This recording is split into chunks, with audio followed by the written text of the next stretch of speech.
Hey everybody, Dr. Rob Silverman here. Excited about today's conversation. We're going to be talking about detox. We're going to go a little off this health pandemic, COVID-19, although you will see why detox will help you, and maybe now's a good time in conjunction with building your immune system, why detoxification is so important.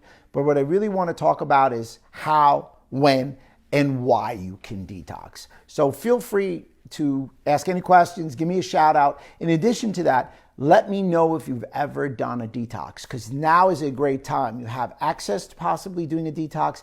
It's also the spring. So I always believe in a spring cleaning and a fall cleaning. Great time to detox. Let me know if you've done a detox. And let me know what kind of detox. So let's talk about some of the reasons why you would want to detox. Well, your number one organ to detoxify toxins is your liver. Interesting. One little interesting aside. Right now, I want to tell you at the beginning, your liver detox estrogen. So that's another thing that we're going to get to at the end. I want to seed for that. We're going to have a great time with this topic. I've talked about this for the last 8 or 9 years, and no notes, no nothing. We're going truly extemporaneous. Your liver is your number one detox organ. You cannot rally a sick body without allowing your liver to function well to get rid of toxins. We're talking about so many different things going on in today's current health pandemic as we try and come out. What's one of the things that would really help us other than just to proverbially build our immune system? I think the onslaught of toxins and decreasing those onslaught of toxins will decrease our inflammatory status, not allowing our immune system to be compromised if and when a pathogen comes in. People overlook our detox capability, our detox pathways, and a lot of people detox what I call ineffectively and inappropriately. So let me tell you a couple of things that people do that I don't recommend. And if you've done it, it's fine. We're going to do something different now. We're here now is what I always like to say to my patients and anybody that I work with. We're here now. So a couple of the things that you don't want to do on a detoxification program is do just, everybody says I did a fruit detox. I did pure fruit. Well, sugar is a problem. Sugar, even in the confines of fructose, pose a problem. Fructose actually is more damning to the liver than sugar in many instances, and fructose can lead you down a path of non-alcoholic fatty liver disease. Sugar actually impedes your detoxification programs because, as we're going to go through, there's two parts to the liver. There's a phase 1 and phase 2, and sugar speeds up phase 1, so you're not able to bifunctionally modulate and get rid of any toxins. So sugar is a no bueno. So most people conceivably eat too much sugar in their regular diet. We've talked about that. We've kind of like detailed that actually into a great extent. However, the fruit detoxes don't work. In addition, people like to starve during detox. If you noticed, you can eat, and you should eat. Enzymes need calories. It's a critical element. So those who want to detox on 500 and 800 calories, it's not happening. You need calories to allow for enzymatic reactions. So those 500 calorie starvation ideas, or you think you're doing time restrictive eating, isn't the way to go. So again, you don't want to detox under that. And some other things that people like to detox is that they think just drinking aloe vera is good enough. That's also not going to work really well. So those are some of the things that I don't think work well in detox. We don't want a tremendous caloric restriction. We don't want tremendously high sugar. You can't drink on a detox because that speeds up phase 1. In addition to you can't drink, you can't go buck wild with coffee. That is one thing, even though I'm a coffee drinker, you have to limit to maybe 1 organic cup, or an organic tea at the beginning of the day, and that's just about it. And the timing that people detox, there's no 3-day detox. There's no 5-day detox. Real detoxes, to be honest with you, should be done up to 28 days. We have more quick ones to get you over certain hurdles, and they're between 10 and 15 days. But if you've never done a detox, it would be conceivable for somebody to consider a 28-day detox. Most people want something a little shorter, so that 10 to 15 day usually is very popular. But again, if I can reiterate, I would like a detox to start at 28 days and then your follow-ups to go to 10 or 15 days. Now, why do you need to detox? Well, this tremendous onslaught of toxins. The average person's exposed to hundreds of toxins every day. There was one Facebook Live where we actually detailed between women and men the amount of toxins and the amount of chemicals. Any chemical that you're exposed to gets absorbed in your bloodstream in 26 seconds. It's pretty fast. So BPA. So that's in a lot of our papers. That's in a lot of our plastics. What do I mean by paper? Let's talk about if we have to pay. Now, right now, we're very fortunate. We're just doing the credit card. You're not getting any receipts or you're not giving cash. Cash, the American dollar, has BPA.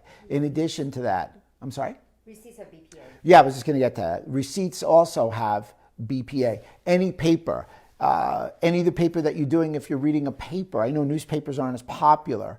Any printouts, they all have BPA. Now, in our office, so you know, we actually have non-BPA paper for our credit card receipt, and you can do that and should do that. I recommend it as a healthcare provider. So chemicals all over. Some of the more interesting chemicals are more commonly seen chemicals other than BPA.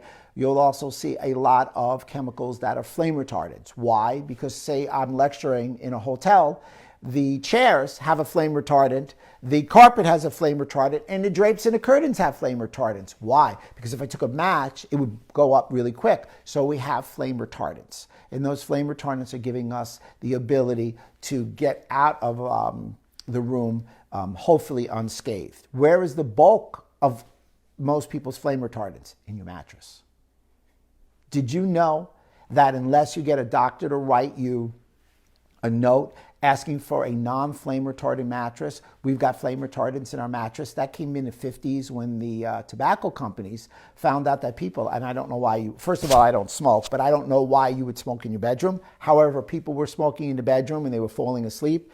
And of course, the cigarette hit the mattress, so they had to put the flame retardants. So for me, I use like a BioPosture and these non-flame retardant mattresses because we don't smoke. You spend a third of your time in bed. In that time period, you're exposed to chemicals. So if anybody wants more information on that, feel free, you know how to get in touch with me. You're doing a great job. Mike Powell said Dr. Warren should hear about the danger of his newspaper. So Dr. Powell, who's at Creator Chiropractic, who is our affiliate, we work together in Medford, Oregon, said his partner, Dr. Warren, will just say it, he's still old school and like he likes to read the newspaper. My mom likes to read the newspaper. My mom doesn't have an email. I hear you. I feel you. Books. I prefer the book. I don't like to look on the computer. Books, if you will, also have that BPA paper. So we talked about the mattress, and most people are going, wow, I didn't realize it. Yes, we're one of the only few couples that we know, other than patients and a couple of doctors who make that recommendation, to talk about the lack of toxins in the mattress. For women, you're not going to like this. Where are women most exposed? Sanitary napkins and tampons. They are full of toxins unless you use the organic. And I mean, I can tell you a whole bunch of stories on that, but for the Facebook Live, we're always keeping it PG. The bottom line is women are exposed to toxins in the tampon. The epithelial cell lining inside the vaginal region is 1,000 times more absorbable than other linings. Therefore, they're very susceptible to toxins. Hence, women, if anything, need to take the step forward and say, you know what, I need to detox. And that poses a problem. All our other, the paper that we're touching, that we're also worried about now with COVID-19. Makeup, hairspray, dandruff, skin moisturizer. When I say dandruff, like Head and Shoulders shampoo, anti-wrinkle, moisturizer, lipstick. Lipstick not only has toxins, it also has gluten. Do you know how many patients I've sat down with and I said, are you gluten-free? And they go, yeah, and they're full of non-organic lipstick and things of that nature. So we're exposed, and even I, who try so hard, I'm exposed. I go on a plane, I'm exposed. I'm in a living petri dish, if you will. So that's why I detox. And believe it or not, for me, a couple of companies I used to work with, we used to have detox pills in what we call our everyday essential packet. It's just that we've needed so many things, it's kind of gone outside. But I think that everybody would benefit, especially now, because a strong liver is connected to the gut, enables you to have better gut health. And did I forget to do the do not disturb? Okay. So gluten and phthalates. yeah. Yeah, absolutely. So we want to talk a little bit about the liver. So the liver is broken up into two parts, phase 1 and phase 2, the functionalization and conjugation. What's the problem? There are some specific enzymes that are needed to convert. It's cytochrome P450, not to get too technical, but those docs understand, oh boy, cytochrome P450 poses an issue. Here's phase 1 of the liver, here's phase 2 of the liver. This is a perfect bifunctional modulation of what we call a toxin. However, this is the standard American in most instances. Phase 1 is too high and phase 2 is too low. Now, the reason I separated my hands is there's actually a separation here. So this is what we want. This is typically what we have. Toxins, where are they stored? Well, they're stored in the liver. They're stored in other parts, but they're most commonly stored in fat cells. So fat cells are depositories for toxins. So just think about it. I'm going to seed you again that if you're trying to lose weight and you're shrinking the fat cells, out come your toxins. So if that's what you're trying to do now, and right now, a lot of people losing weight, Mike told me he's losing a ton of weight, he's getting back into shape, if you will. If you're doing that right now, you need a detox support, because it's very simple. Here's a scenario that I hear all the time. Dr. Rob, I lost the first 20, I need another 20 to go. Okay, so I had the first 20 to go, real easy. Then what happened? Oh my goodness, I am at a plateau. And in that plateau, I'm eating less and less, nothing's happening. So let's go through this. Hold on. Let's go through that idea. So the toxins come out, you lose the weight, and at a certain point, the liver says, wait a minute, this person's body is becoming toxic. I can't take this overload. So I've got to shut down this person's fat burning process because the body's just human regulator that so well. So if you don't detox when you lose weight, you will plateau. I used to just do weight loss. When I first started with nutrition, it was musculoskeletal, it was weight loss. That is a typical way that chiropractors go. Now, with that weight loss, I used to get the first 20 and push and push and push. When I adapted detox to people's protocol at the beginning and during their weight loss, we went from 0 to 40 pounds using that scenario quite quickly, quite efficiently, and people didn't get sick because when these toxins are expressed, they get sick. You had a question, sir? Thoughts on the need of protein in the diet for detox? We find most women have too low of protein in their diets to optimize detox. Absolutely, and that was great question, Mitch. So Mitch Shooks, good man, great personal trainer, really lifestyle educator, really talked about the idea of not enough protein, which we talked about a little earlier. It's true. You need a good quality amount of protein, and that's what I said. You can eat while you detox. More so than that, you can eat while you detox. You should be eating protein. You should be eating fats. You should limit your carbohydrates because sugar speed up phase 1 in the liver. So having covered the weight loss, here's the other scenario before we, Dave D'Angelo mentioned that coffee is the most chemically treated crop. Mold, mycotoxins, use decaf during a detox program. Yeah, so Dave D'Angelo Purity Coffee, which we drank this morning, spoke to the idea of about organic coffee versus non-organic coffee. And it's a great takeaway. It is the most consumed beverage in America today. Without question, coffee. We drink more coffee than we do water. The average American consumes 3.2 cups of coffee. It's full of chemicals and pesticides. So it's got mold, it's got mycotoxins, it's got everything that can pollute the liver and make it overwork all on its own before you bring anything else in. So the first thing I tell everybody is, other than hydrate, is drink organic coffee, because organic coffee is not going to have these pesticides, not these mold, mycotoxins and the like. And that's why Dave just reminded me. I used to work with Dave at another company. Dave now works at Purity Coffee. Big thumbs up for that. I'm a big coffee drinker.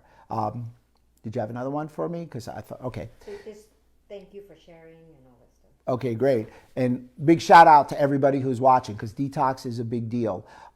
So let's get back. We talked about weight loss and detox. Let's talk about why women need to detox before we go through the pathway. We're leaving the pathway for the end, so we're going to enjoy it. And then we're going to take all your questions. Women need to detox because there are 6 pathways in phase 2.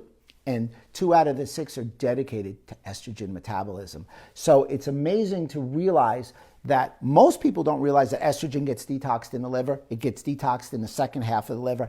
And in that second half of the liver getting that detox, interestingly enough, that estrogen is pumped through. There's one, it's called methylation, and there's one other pathway that is for estrogen. So women, whether they take it in food, endogenously, exogenously, need to get estrogen detox. And in addition to what I'm going to talk about detox, you always have to take a probiotic with detox, because what happens is it's conceivable at a later date. We're going to go through the system of it.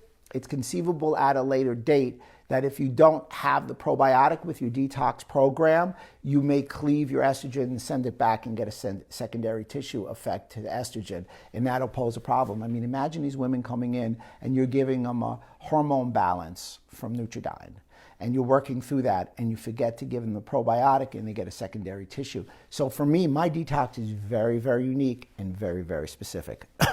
So let's go through that detoxification plan. Phase 1, phase 2. There are 5 pathways in phase 1. If fat-soluble toxins come into the liver, they go through these 5 pathways. You need specific nutrients here. Anybody can Google detox, and you'll see a picture of the liver, the pathways, and the nutrients that you need. Then it becomes in the middle of, remember I opened up, I left a space. In the middle of the liver was simply what we call, it now becomes that fat-soluble toxin, a reactive intermediary.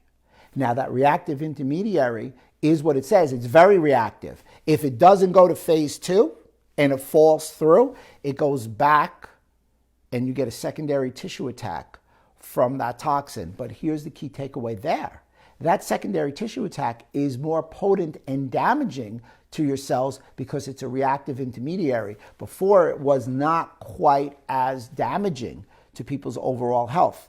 Having covered that, that's why you'll see a plethora, when I say it, a plethora of antioxidants to stop and support that reactive intermediary. So just taking 1 or 2 things and saying you're on a detox, it's not going to really do the job. Then phase 2, you have 6 pathways. The way I recommend phase 2 is it's 6 conveyor belts. Here's the metaphor. So think of the conveyor belts as literal conveyor belts, and think of toxins in the term of basketballs. And I'm catching them, and I'm phase 2. Phase 1 is LeBron James. So LeBron James or Michael Jordan are passing the ball, and I can't keep up. So I'm missing these toxins. So the toxins don't go through the conveyor belt, they go down into the alley, and that's how you get your secondary tissue attack. So somebody has to do something to speed me up and slow them down so I can catch the basketball and put it on a conveyor belt. And there's specific nutrients and lifestyle that decrease phase 1, and there's specific nutrients and lifestyle that allow phase 2 to upregulate, so you bifunctionally modulate it, and now you have ample nutrients in phase 1 to support reactive intermediary and to do phase 2. So hopefully that metaphor helps you. But now you have instead of a fat-soluble toxin, you have a water-soluble toxin. It's not toxic, but it's been broken. Its bipolar has been broken, and now you're water-soluble, and you're here at the end of the liver. Where do you go? So you go from the liver to the kidney. What depicts the effectiveness of going from the liver to the kidney? Your pH. Everybody pretty much knows pH. Over 7, you're alkaline. You're below 7, you become more acidic. And we all know acidic is not a good status to have. You can do it by pH strips right in your mouth. I pretty much test all my patients' pH. Having covered that, how do you get your pH up? Well, there's specific nutrients that are known to get your pH up. Alkaline alkaline foods, the green foods are great. They allow you to take the water-soluble toxin to the kidney, and you get to excrete it. Some other estrogen, most predominantly, meets with bile. Remember we talked about bile? How many times? We talked about bile, and bile's got to meet the estrogen to take it out so you can poop it out. However, there is an enzyme, beta-glucuronidase, not to get too technical, that can uncleave the estrogen, and you get a secondary tissue attack right there to block that cleaving. That's why you have to take probiotics with any detox program. So there's a multitude of detox programs that we offer. We can put in a link. It comes with a diet and a program that's easily startable. Everybody would benefit from detox. Those people who have taken medications and are off medication want to detox their liver. Those people who want to be healthier. Those people who want to decrease inflammation and support the gut. another great choice. Those people who took birth control pills or any kind of hormone would really benefit from that. And especially those who are trying to lose weight effectively without plateaus need to incorporate detox with any one of the aforementioned programs. So hopefully you got something from that. And as I'm waiting to hear from people's shout outs and everything, what I'll recommend is let's segue into your detox into today. What does it mean for us today? What does it mean for you? What does it mean for me? Well, we're still talking about COVID-19. We're making some switch. Some states are opening up. So we're really going to see in those states opening up, I guess it would be fair to say some of the states are opening up quite aggressively. So we're going to see if it's a true contagion or not. What does detox mean? Well, there were some studies that showed that many people who had severe COVID-19, and we're talking about building the immune system, so if we get exposed, trying to ward it off, had non-alcohol fatty liver disease. You're really going to do a good job decreasing your toxic overload. Remember, some of the worst things for your liver is fructose. Fructose is a sneaky carb because it hits the liver in two different instances. Be careful of your fructose ingestion. You want to detox now as a support to the other systems, to support your gut, to rid your body of toxins. And if you have any questions on the whole concept of phase 1 versus phase 2, phase 3, going to the kidney, and of course what we talked about, feel free to ask me. Again, the picture that I always use, which I could have simply put up, is just go detoxification, Google it, you'll see the liver, you'll have phase 1 and phase 2. So it's been my pleasure. Tomorrow, unless there's something really cutting edge that came out on COVID-19, where a lot of people are talking about inflammation and everything like that, I'm going to do a laser, and we're going to have a surprise on Thursday because we're probably going to either do a different time or I'm doing a live for the Iowa Chiropractic Association on Thursday. So maybe we can punch it in on my Facebook group also so everybody can listen. I'm going to see if that's amenable to anybody and everybody, of course. So again, do me a favor. As we all know, if you're on Facebook here, you know it's Dr. Robert Silverman, Instagram, Dr. Robert Silverman, LinkedIn, Dr. Robert Silverman. Please share this material. I'm very happy to share what we do every day. We're here weekdays, Monday to Friday from 1 to 1:30. We're getting a great, nice cadre. I really appreciate everybody joining the group. If you have any recommendations, feel free to reach out. I think we're good over there. So I appreciate your time. Hope to see you tomorrow at 1 o'clock. Dr. Rob, always yours in health.